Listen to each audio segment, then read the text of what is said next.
Hello दोस्तों, Euclid की ज्यामिति का परिचय यानी इंट्रोडक्शन टू यूक्लिड ज्योमेट्री के इस वीडियो में आपका स्वागत है। पिछले वीडियो में हम यूक्लिड की परिभाषाओं पर चर्चा कर चुके हैं। आज हम यूक्लिड द्वारा दिए गए अभिगृहित यानी एक्सियम्स पर चर्चा करेंगे। चलिए सबसे पहले हम अभिगृहित यानी एक्सियम्स का अर्थ समझ लेते हैं। दोस्तों, सामान्यतः 3 प्रकार के कथन होते हैं। एक जो हमेशा सत्य होते हैं, जैसे सूर्य पूर्व दिशा से निकलता है, यह सर्वव्यापी सत्य है। और दूसरा जो हमेशा असत्य होता है, जैसे मनुष्य की 4 आंखें होती हैं। और तीसरा अस्पष्ट यानी ऐसा कोई वाक्य जो किसी पर निर्भर हो, जैसे कि यह कथन, आज बहुत ठंड लग रही है। हो सकता है कि कोई ऐसा भी हो जिसे ठंड ना लग रही हो, या फिर कोई ऐसे स्थान पर हो जहां ठंड नहीं पड़ रही हो। इसलिए इस कथन को सत्य या असत्य नहीं कहा जा सकता। लेकिन गणित में केवल 2 तरह के ही कथन होते हैं, या वह पूर्णतः सत्य होते हैं या फिर असत्य। जैसे 4 धन 2 बराबर 6, यह हमेशा ही सत्य है।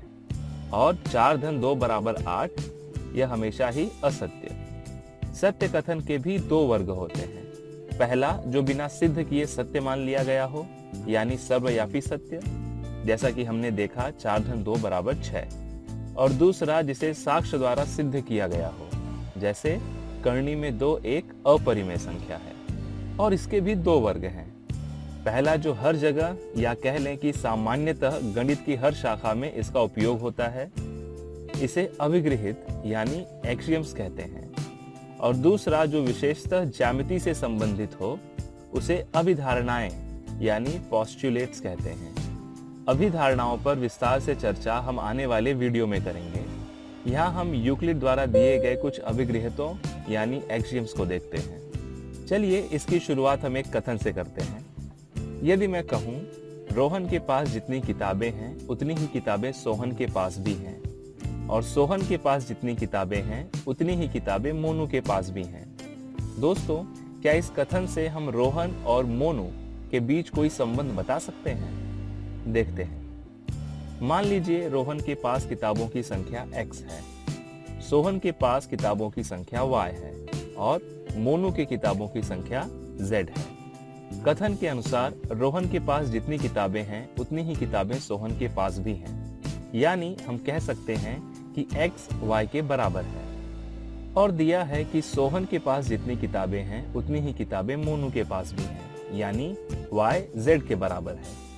ध्यान दीजिए, यहाँ x y के बराबर है और z भी y के बराबर है।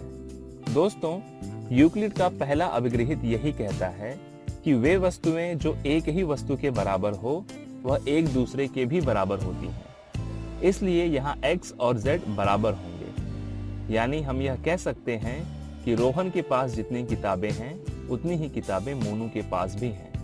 यूक्लिड का दूसरा अभिगृहित यह है कि यदि बराबरों को बराबरों में जोड़ा जाए तो पूर्ण भी बराबर होते हैं। यानी यदि a b के बराबर है और c d के बराबर है, तो अगर हम a में c को जोड़ें और b में d को, तो a धन c बराबर होगा b धन d के। यदि यहाँ धन के स्थान पर ऋण हो, यानी इन्हें जोड़ने के बजाय हम घटाएं, तो क्या होगा?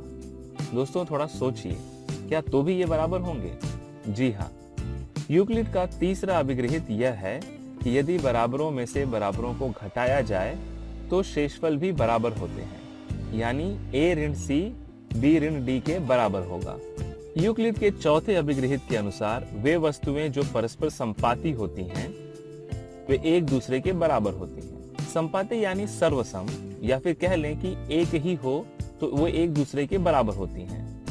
जैसे कि रेखा AB रेखा BA के बराबर है, क्योंकि यह दोनों नाम एक ही रेखा को दर्शाते हैं। और इस त्रिभुज में ABC में कोण BAC बराबर है कोण CAB के, क्योंकि यह दोनों नाम एक ही कोण को दर्शा रहे हैं। यूक्लिड के 5वें अभिगृहित पर आने से पहले एक आसान सा प्रश्न देखते हैं। बताइए, हमारे देश भारत में कुल कितने राज्य हैं? जी हाँ, कुल 28 राज्य हैं। यानी भारत को 28 राज्य में विभाजित किया गया है। यदि हम इसमें से एक राज्य को देखें, जैसे महाराष्ट्र को देखें, तो निश्चित है यह भारत से छोटा होगा, क्योंकि यह भारत का केवल एक भाग है। जी हाँ दोस्तों, यूक्लिड अपने 5वें अभिगृहित में भी यही कहते हैं कि पूर्ण अपने भाग से बड़ा होता है। यदि हम यहाँ भारत को A मान लें और महाराष्ट्र को B और बाकी बचे 27 राज्यों को C, तो हम A को कुछ इस तरह लिख सकते हैं, A बराबर B धन C। यूक्लिड के छठे अभिगृहित के अनुसार एक ही वस्तुओं के दुगने परस्पर बराबर होते हैं। यदि A और B बराबर हैं, तो उनके दुगने भी यानी 2A और 2B भी बराबर होंगे। और 7वां अभिगृहित भी इसी प्रकार का है कि एक ही वस्तुओं के आधे परस्पर बराबर होते हैं, यानी A और B बराबर हैं तो A का आधा यानी A/2 और B का आधा यानी B/2 भी बराबर होंगे। तो दोस्तों, इस सत्र में बस इतना ही। आज हमने यूक्लिड द्वारा दिए गए कुछ अभिगृहितों यानी एक्सियम्स पर चर्चा की। मिलते हैं अगले वीडियो में। धन्यवाद।